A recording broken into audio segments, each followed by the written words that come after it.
인사가 만사다, 이런 말들을 들어보셨습니까? 다 들어보셨을 것입니다.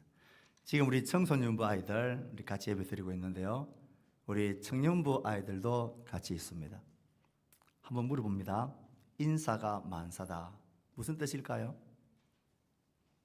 요즘 한문을 학교에서 안 배워서 잘 모르는 경우가 있습니다. 어떤 사람은 인사를 잘해야 만사가 잘 풀린다고 합니다. 인사가 모든 관계의 시작이라는 말처럼 들리기도 합니다. 그런 말이 아니죠. 인사가 만사라는 말은 어떤 단체나 공동체에 딱 맞는 올바른 인재를 적재적소에 두는 것, 어떤 사람이 어떤 자리에 어떤 역할에 있느냐에 따라서 그 공동체와 조직의 흥망성쇠가 결정나게 됩니다. 그게 인사가 만사다라는 원리입니다. 어떤 대통령이 되는지, 어떤 시장이 되는지, 누가 청장이 되는지, 누가 회사의 사장과 임원진이 되는지, 거기에 따라서 조직의 흥망성쇠가 판가름 난다는 것입니다. 교회도 이 원리가 통할까요? 물론이죠. 오늘 하나님 말씀은 교회 공동체 안에도 인사가 만사다라는 이 원리를 말하고 있습니다. 디모데전서 3장에 딱 넘어가면 갑자기 믿음의 선한 싸움에 관한 이야기를 쭉 하다가 갑자기 감독이라 불리는 우리식의 장로와 집사에 관한 교회의 직분자들에 관한 자기에 대한 이야기를 상세하게 쭉 이어가고 있습니다. 이어지는 본문과 오늘 교회의 직분자들의 이 모습에 관한 본문이 어떻게 연결이 될까요? 왜 갑자기 믿음의 선한 싸움 이야기를 하다가 3장에서 교회의 직분자에 관한 자기에 관한 이야기를 하고 있는 것일까요? 그 이유는 선한 싸움이라는 동일한 원리가 오늘의 말씀에 그대로 있기 때문에 그렇습니다. 바울은 에베소를 디모데에 남겨두면서 다른 교훈을 가르치는 거짓 지도자들과 싸우라 말합니다. 그들의 거짓된 가르침을 멈추고 바른 진리의 복음을 전파하라고 이 싸움을 싸우라 그럽니다. 이것을 선한 싸움이라 그랬고, 이 싸움의 태도를 어떻게 하라고요? 믿음과 착한 양심을 가지고 하나님이, 예수님이 나를 참아주시고 인내해 주셨듯이 그런 태도로, 그런 선한 모습으로 싸우라 말합니다. 이 싸움은 디모데에게만 주어진 게 아니죠. 교회와 복음을 반대하고 부딪히는 세상의 임금들과 높은 자리에 있는 자들과의 싸움에서도 이 원리가 그대로 등장을 합니다. 분노와 다툼을 버리고 어떻게 해요? 거룩한 손을 들고 기도의 싸움을 싸우라. 이게 기도로 싸우는 믿음의 선한 싸움을 남자들이, 가정과 공동체의 지도자들이 그 싸움을 싸우라. 이어졌던 말씀이 뭡니까? 이 동일한 싸움을 이제 가정에서 믿지 않는 남편을 둔 믿는 아내들이 그 믿음 때문에 부딪힐 때에 믿는 아내들이 싸워야 할 선한 싸움의 모습이 무엇이었습니까? 금과 진주로 따은 무리로 값진 옷으로 장식하는, 단장하는 이런 외적인 행실을 외적인 것으로 단장하는 싸움을 하지 말고 착한 행실로, 그리고 섬기고 복종하는 태도로 해산하는 수고가 있는 싸움이지만 그 결과 그들에게 구원의 문을 열 수 있는, 구원의 길이 열리는 싸움이니 여자들은 이런 모습의 선한 싸움을 싸우라 이야기했습니다. 이제 교회 공동체가, 그리스도의 복음의 비밀을 맡은 공동체가 이 복음을 거절하는 세상을 향하여, 부딪히는 대적들을 향하여 선한 싸움을 싸워야 될 공동체가 이 싸움을 싸워야 하는데, 이 싸움을 싸우는 핵심적인 사람들이 누구냐? 하나님 주신 교회의 직분자들이라는 것입니다. 디모데전서에서는 장로와 집사와 우리식을 말하는 권사님, 여자 지도자들에 관한 이 싸움을 이야기를 하고 있습니다. 그러니 바울은 디모데전서 1장부터 지금까지 계속해서 선한 싸움을 싸우라는 이 주제를 디모데에게, 남자들에게, 아내들에게, 그리고 교회 공동체가, 이 싸움을 싸워야 될 공동체가 이 일을 감당해야 될 지도자들을 어떤 자격과 모습으로 갖춰야 될지, 그래야 공동체가 이 싸움을 싸울 수 있는 공동체가 될 수 있기 때문에 그렇습니다. 그러므로 직분자에 관한 이야기가 나오는 것은 생뚱맞은 주제가 아니라 선한 싸움을 싸워야 될 똑같은 원리의 말씀을 해나가고 있다라는 것입니다. 우리는 이미 직분의 자리에 서 있는 자들이 있고, 또 앞으로 직분의 자리를 세워가야 할 사람들이 있고, 우리는 평생의 신앙생활하는 동안 교회 안에서 직분과 직분자들과 함께 믿음의 선한 싸움을 싸워야 될 공동체입니다. 그러므로 이 말씀은 우리 모두를 향한 하나님의 말씀입니다. 이 말씀을 외치고 전하고 있는 저를 향한 말씀이고, 이 자리에 있는 장로님들, 장리사님과 권사님들, 방자님, 교사와 모든 성인과 사역의 자리에 있는 모든 분들을 향한 하나님의 말씀인 것입니다. 오늘 읽었던 1절부터 7절까지의 말씀은 이 싸움을 싸워야 할 교회 공동체의 가장 중요한 직분의 자리를 할 수 있는 감독에 관한 자격을 이야기를 하고 있습니다. 1절 말씀을 읽습니다. 시작.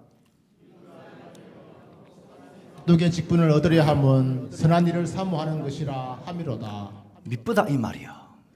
감독의 직분. 그 초대교회는 이미 교회에 직분이 세워져 있다는 것을 알 수 있습니다. 빌립보 1장 1절에도 감독과 집사들에게 편지하노니. 그러므로 교회는 처음부터 성도가 있었고 집사가 있었고, 그리고 감독이라 불리는 우리식으로 말하는 장로의 직분이 있었던 것입니다. 감독을 일반 장로와 구별하는 직책을 가진 단체도 있습니다. 로마 가톨릭, 성공회, 감리교회 등이 그런 감독의 직책가 있는 그런 단체입니다.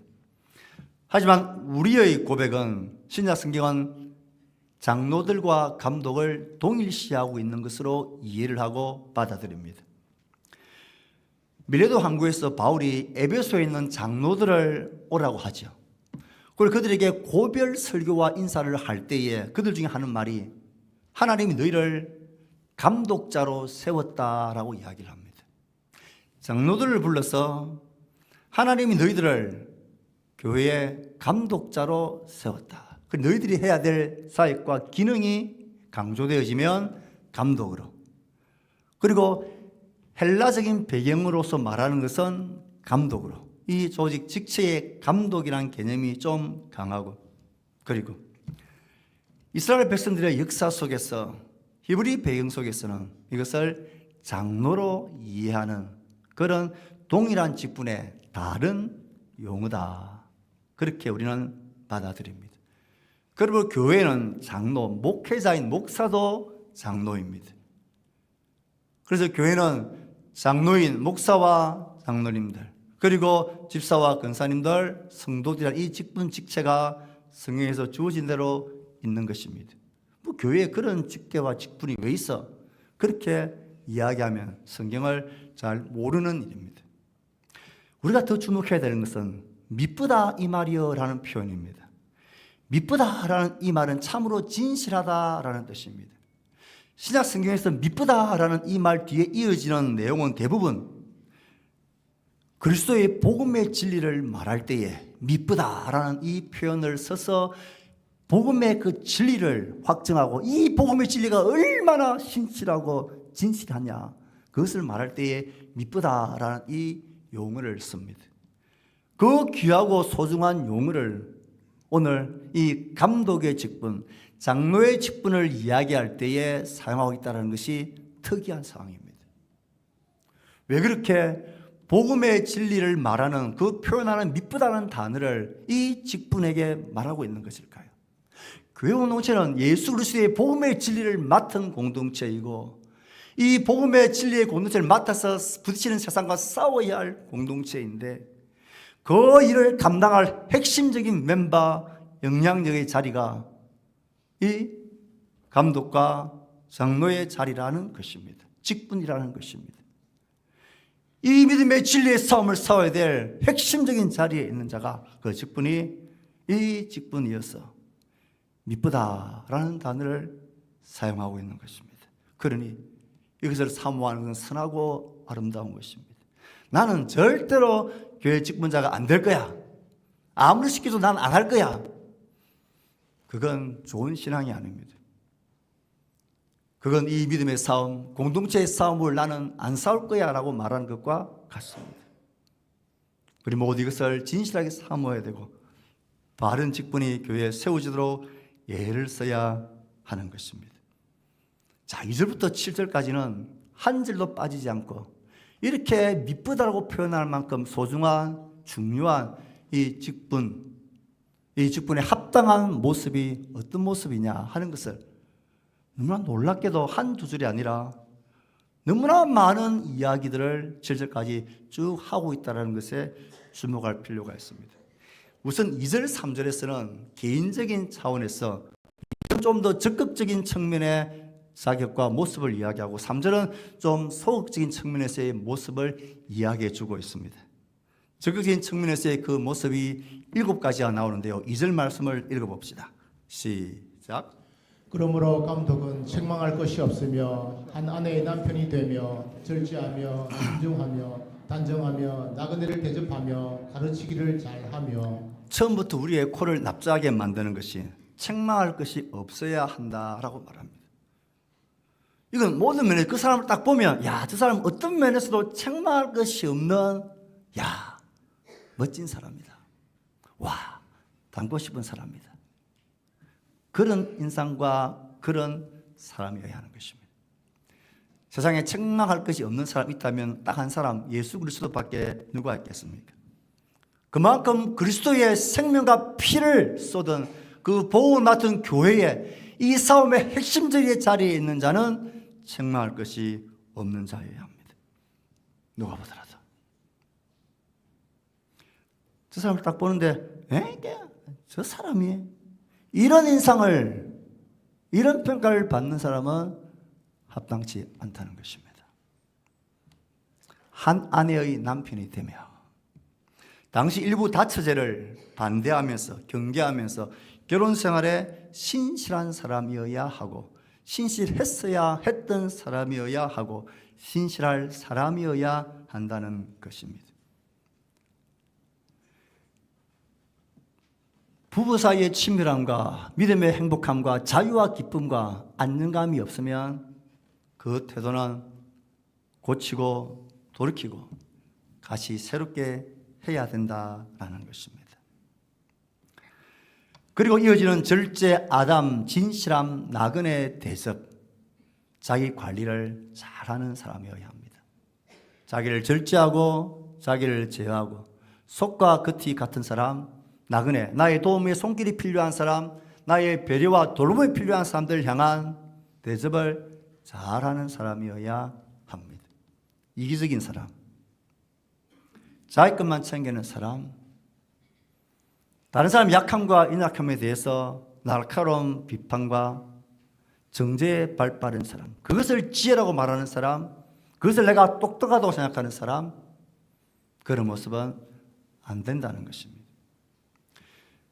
묘하게도 이 7가지의 개인적인 차원에서 적극적인 측면의 이 요소들은 많은 학자들이 이것을 점층식으로 점점 중요한 것을 이야기하고 있는 것 같아 보입니다. 그러면서 이 7번째 가장 중요하게 요구되어지는 모습이 무엇입니까?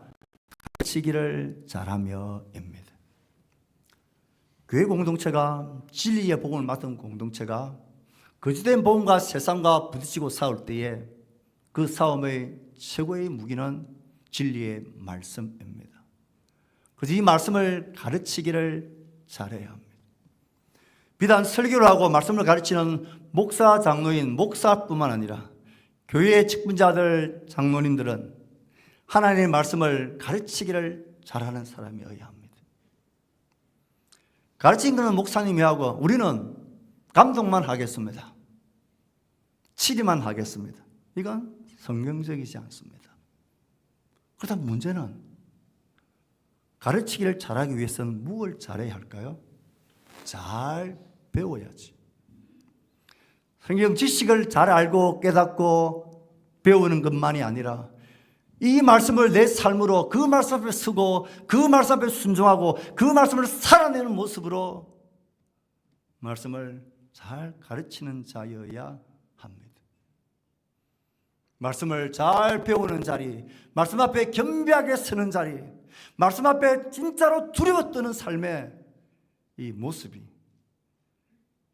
선한 싸움을 싸야 할 교회 공동체의 핵심적인 자리인 감독과 장로의 모습이어야 합니다. 내가 말씀 앞에 두려워 떨지 않으면서 내가 그저 알고 있는 지식의 양의 정보를 가지고 싸우려고 하는 것, 그건 교회를 세우는 게 아닙니다. 3절에서는 좀 소극적인 측면에서의 5가지 목적을 이야기합니다. 3절 말씀을 읽습니다. 시작.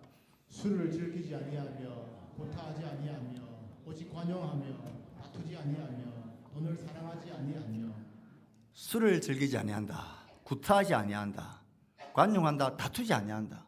어떻게 보면 좀 그야 보통 사람이 다 그렇게 하는 것 아닌가, 좀 왜 이렇게 낮은 모습을 이야기하지, 이런 마음 들 수 있습니다. 하지만 이 모습은 그 당시의 시대적 상황을 이해할 필요가 있습니다.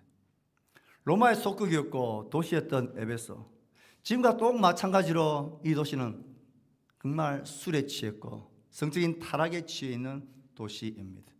힘이 있고 권세가 있으면 사람을 구타하고 싸우는 것이 그들의 일상이었습니다. 그러므로 이 자기의 조건의 모습은 당시의 사회의 사람들의 일반적인 모습을 따라가지 말라는 것입니다. 그것과는 반대되는 삶을 사는 사람이어야 한다는 것이 이 조건들이 말해주는 원리라 할 수 있습니다.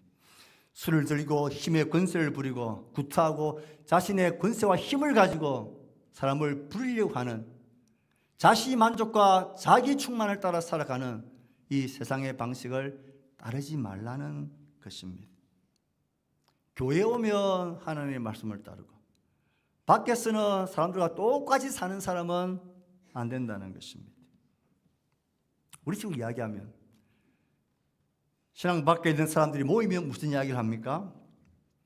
어디에 투자하고 어떤 주식에 넣고 어떻게 하니까 내가 대박을 터뜨렸다, 짭짤한 수익을 얻었다, 어느 부동산 어떤 불로소득을 해야 이런 수익을 많이 얻을 수 있다, 이런 것들을 무용담같이 자랑스럽게 이야기하는 것은 합당치 않는 것입니다.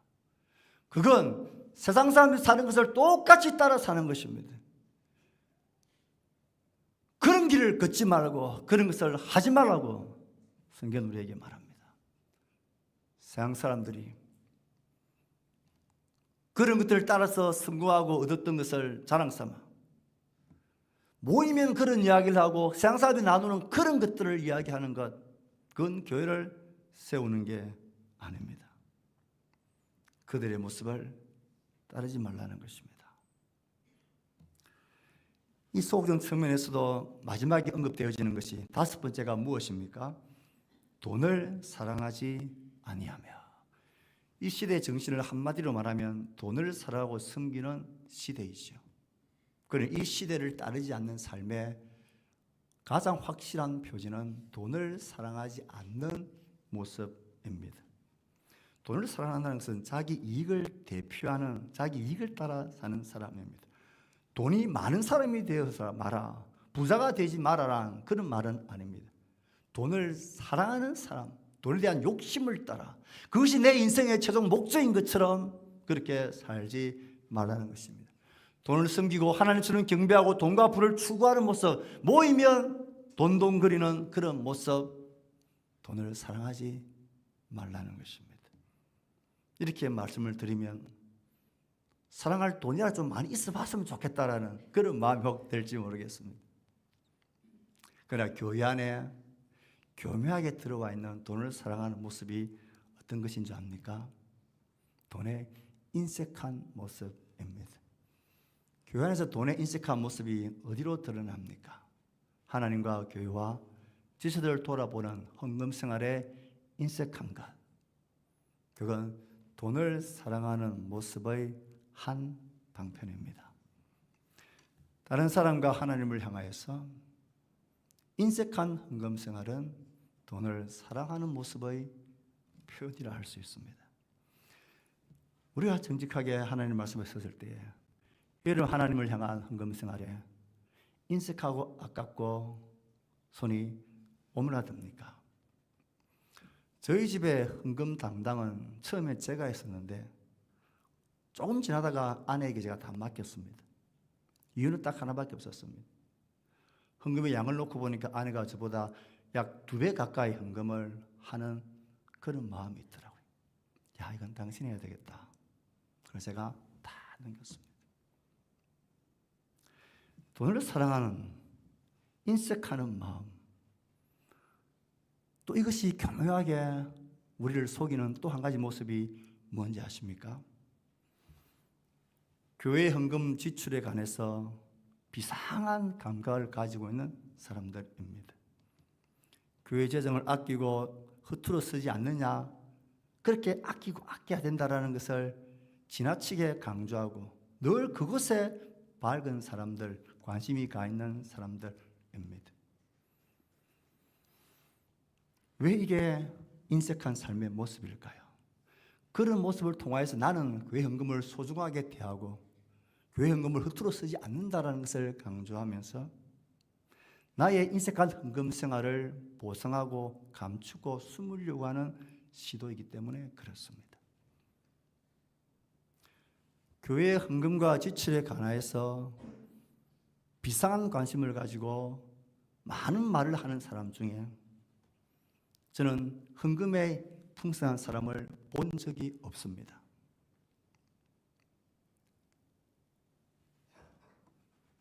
이 말씀이 듣기 거북스럽고 힘들지만 그게 우리의 현실입니다.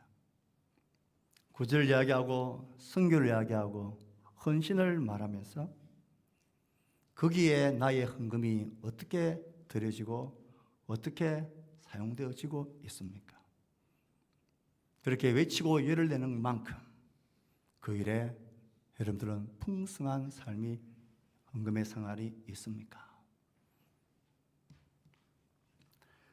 돈은 우리의 마음을 그대로 보였습니다. 누구를 향한 사랑과 격려와 돌봄과 배려, 그것이 어떻게 전달되어집니까? 우리는 지정헌금이란 것, 긍휼헌금이라는 것, 우리가 주에 드리는 이 교회의 헌금들이 사람을 살리고 보험의 일을 위해서 하고 그렇게 서해지는 일에 혹 인색하면서 교회 공동체가 이 믿음의 사는 싸움을 싸우는 일에 내가 있어야 되겠다는 생각을 혹 하고 계십니까? 그것은 돈을 사랑하는 모습입니다. 저는 우리 모두가 우리의 자녀들이 우리의 풍성한 헌금 생활을 보며 이 자녀들이 하나님과 교회는 저렇게 섬기는구나. 믿음의 아름다운 고백, 의무고 어쩔 수 없는 억지스러운 이런 것 말고 하나님을 사랑하는 아름다운 고백이 이렇게 나오는 것이구나. 그렇게 인정받는 여러분들이 되시길 바랍니다. 여러분들의 헌금 생활을 자녀들에게 액수를 다 공개할 때에 이 자녀들 여러분들 향하여서 어떤 반응을 보이시리라 생각합니까? 그게 우리의 수준이고 우리의 현 주소입니다. 이렇게 개인적인 측면, 적극적인 측면에서는 잘 가르치는 것, 그리고 소극적인 측면에서는 돈을 사랑하지 않는 것을 강조하고 난 이후에 이제는 가정과 이 자녀와 관련된 4절, 5절에서 이야기합니다. 4절, 5절 말씀을 읽습니다. 시작. 자기 집을 잘 다스려 자녀들로 모든 공선함으로 복종하게 하는 자라야 할지며 사람이 자기 집을 잘 습줄하지 못하면 어찌 하나님의 교회를 돌보리요. 이 말씀을 준비하고 타이핑을 하는데 마음에 큰 부담이 있었습니다. 우리 현실이 이렇지 못한 현실이기 때문에 마음이 아프고 마음이 힘들었습니다. 5절에 관로가 있는 것은 중요한 사본들이 한 여러 가지가 있는데, 그 정경을 이렇게 만들 때 중요한 참고하는 사본들이 있는데, 그 중요한 사본들 일부에는 이 5절 말씀이 없고, 또 다른 부분의 사본에서는 5절 말씀이 있을 때에 이걸 확정할 수 없어서 갈로를 쳐두는 것입니다. 본문 당시는 지금 시대의 가정의 모습과 조직과는 조금 달랐습니다. 지금이야 한둘도 힘들어서 우리가 정말 중리산이하고 있는데요, 이 당시에는 대가족 제도입니다. 그 많은 자녀들을 단정하고 바르게 신앙 안으로 이끄는 것이 이게 여간 어려운 일이 아니었겠죠. 그럼에도 우리가 이 말씀 앞에 정직하게 겸비함으로 서야 하는 것은, 이런 말씀 앞에 서는 영적 기류가 우리 교회의 영적 기류를 확정하기 때문에 그렇습니다. 요새 아이들이 내 마음대로 됩니까? 아이들 우리가 다 컸고 누가 이렇게 주장할 수 있습니까? 이렇게 사는 사람이 어디 있습니까?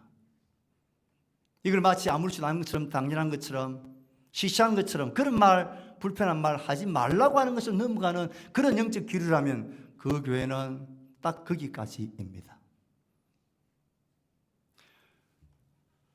목사님 왜 꼭 그런 불편한 말들을 설교하느냐고, 그런 말들을 하는 마음이 있다면 그 교회는 거기까지가 한계인 것입니다. 이런 말들이 있죠. 수신제가 치국평천하. 이게 뭔 말이고 그런 말 됩니까?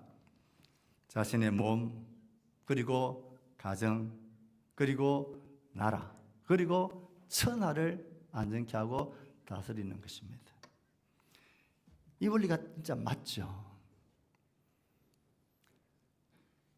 이 원리가 교회 안에도 그대로 있다는 것을 오늘 말씀 우리에게 그대로 이야기를 합니다. 자기 집을 잘 다스린다는 말, 자녀들이 공손함과 복종하게 하는 자. 만약에 여러분들의 집에서 여러분의 남편과 아내와 자녀들이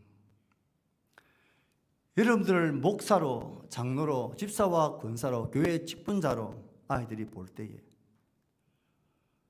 야, 어떻게 우리 아버지가, 우리 엄마가 교회에서 저런 리더의 자리에 저렇게 번듯하고 번지르한 모습으로 있을 수 있지? 집에서 보는 내 모습은 말도 아닌데? 그러면 그건 심각한 문제가 있거나 연기를 잘하기 때문에 그렇습니다.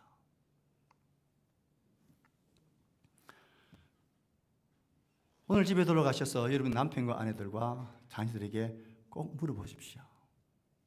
아빠가 교회 목사님인데 넌 네가 다니는 교회 목사님이 아빠란 게 어때? 내가 교회 장로인데 여보, 당신은 정말 당신 보기에도 내가 장로다워? 물어보셔야 합니다. 거기에 부정적인 말이 들리거든 심각하게 자신을 돌아보셔야 합니다. 그런 모습 때문에 자녀들이, 가정, 아내가 행복해하지 않고 평화를 누리지 못하는데, 그 똑같은 모습으로 교회 직분의 자리에 있으면 교회도 그렇게 되는 것입니다. 이 말씀 앞에 가장 두려운 사람이 이 말을 하고 있는 저 자신입니다. 사랑하는 성도 여러분, 우리 모두가 이 말씀 앞에 겸비함으로 섭시다. 우리 자녀들이 믿음 생활을 제대로 못하고 있는 것에 대해서 정죄하려고 하는 게 아니라, 얼마나 여러분들이 마음 아파하고 그것에서 눈물 흘리고 기도하고 마음 졸이며 애쓰는지를 저는 알고 있습니다.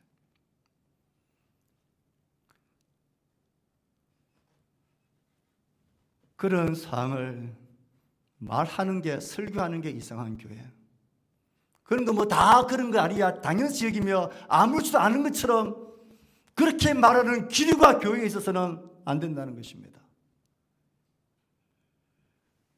아내가 나를 보고 자녀들이 나를 볼 때에 저 사람이 무슨 예수 믿는 사람이냐라고 그런 말을 듣는다면 멈추셔야 합니다. 더 이상 연기를 멈추셔야 합니다. 발세적이고 외식적인 그 자리에서 돌아서셔야 합니다. 아파하셔야 합니다. 기도 자리에 나와서 가슴을 치며 통곡하며 울어야 할 제목입니다.